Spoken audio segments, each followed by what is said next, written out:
ముఖ్యమంత్రిగా ఉన్నప్పుడు తన మీద ఉన్న కేసుల విచారణకు ముఖం చాటేసిన జగన్ ఇప్పుడు పవర్ పోయాక ప్రతి దానికి కోర్టును ఆశ్రయిస్తూ అందర్నీ ఆశ్చర్యపరుస్తున్నారు. ప్రతిపక్ష హోదా, భద్రత అంటూ కోర్టు తలుపులు తడుతూ విమర్శలు మూటగట్టుకుంటున్నారు.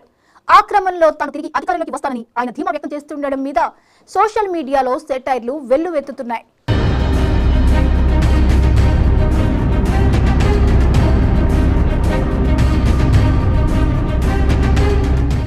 ఓటమి తర్వాత జగన్ పదే పదే బెంగళూరు యలహంక ప్యాలెస్ లో గడపడానికి ఇష్టపడుతున్నారు తప్ప పెద్దగా జనంలో కనిపించడం లేదు. ఆయన బెంగళూరు నుంచి తాడేపల్లి వచ్చినా ఆయన పర్యటనలన్నీ చర్చలకే పరిమితమవుతున్నాయి. ఒకసారి పోలింగ్ సమయంలో మాచర్లలో విధ్వంసం సృష్టించి అరెస్ట్ అయిన మాజీ ఎమ్మెల్యే పిన్నెల్లి రామకృష్ణారెడ్డిని నెల్లూరు జైలుకు వెళ్లి పరామర్శించి వచ్చారు. తర్వాత పల్నాడు జిల్లా వినుకొండలో జరిగిన హత్యలో రాజకీయ కోణాన్ని ప్రస్తావించారు.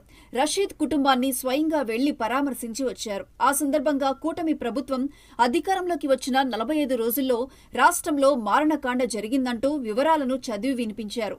పనిలో పనిగా రాష్ట్రంలో రాష్ట్రపతి పాలన పెట్టాలని డిమాండ్ చేశారు.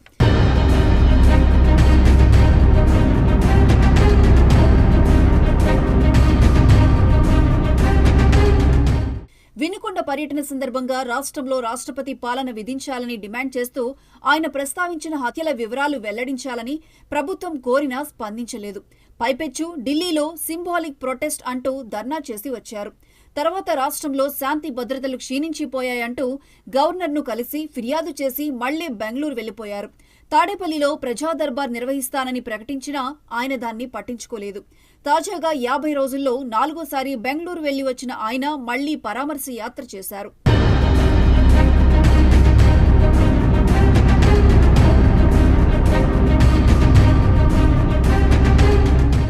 తాజా ట్రిప్లో విజయవాడ ఆసుపత్రిలో చికిత్స పొందుతున్న జగ్గయ్యపేటకు చెందిన 3 వైసీపీ నాయకులను జగన్ పరామర్శించారు.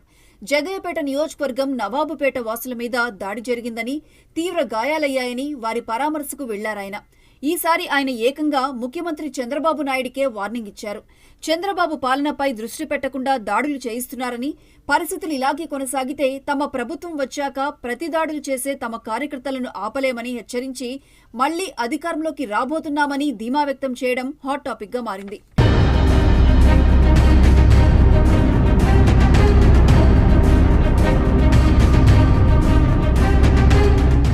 ఇలా ప్రజా దర్బార్ను మర్చిపోయి పరామర్శలంటూ తిరుగుతున్న మాజీ సీఎం జగన్ తనకు వ్యక్తిగత భద్రతను తగ్గించారని హైకోర్టును ఆశ్రయించి వార్తల్లోకెక్కారు.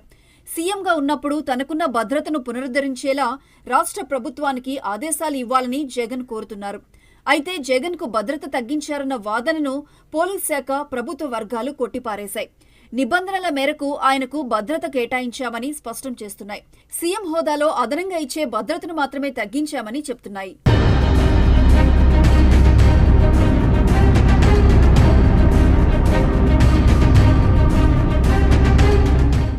ఆ క్రమంలో ఆయన అధికార పక్షానికి టార్గెట్ అవుతున్నారు. జగన్ కు Z+ భద్రత ఉన్నా ఇంకా అభద్రతా భావం ఎందుకు అని మంత్రి నారా లోకేష్ ప్రశ్నించారు. జగన్ కు ప్రస్తుతం 58 మందితో భద్రత ఉందని లోకేష్ ట్వీట్ చేశారు. జగన్ భద్రతలో 2 ఎస్కార్ట్ బృందాలు, 10 మంది సాయుధ గార్డులతో భద్రత ఉందని, కాన్వాయ్లో 2 అత్యాధునిక ల్యాండ్ క్రూజర్ బుల్లెట్ ప్రూఫ్ కార్లు ఉన్నాయని వివరించారు. ఇంకా అదనపు భద్రత ఎందుకు అడుగుతున్నారని లోకేష్ ప్రశ్నిస్తున్నారు.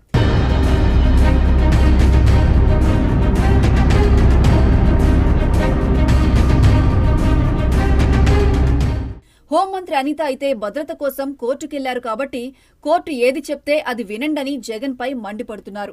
ఇప్పటికే జగన్ అసెంబ్లీలో ప్రతిపక్ష హోదా ఇవ్వాలని కోరుతూ కోర్టుకెక్కారు. తనకు ప్రతిపక్ష నేత హోదా ఇచ్చేలా స్పీకర్ను ఆదేశించాలని హైకోర్టును కోరారు.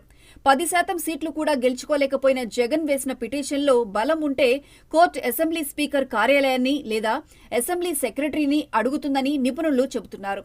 ఆ విషయంలో స్పీకర్ విచక్షణ మేరకు నిర్ణయం తీసుకోవాలని కోర్టు ఉత్తర్వులు వస్తే అప్పుడు మళ్లీ బంతి స్పీకర్ కోర్టులోనే వెళ్తుంది.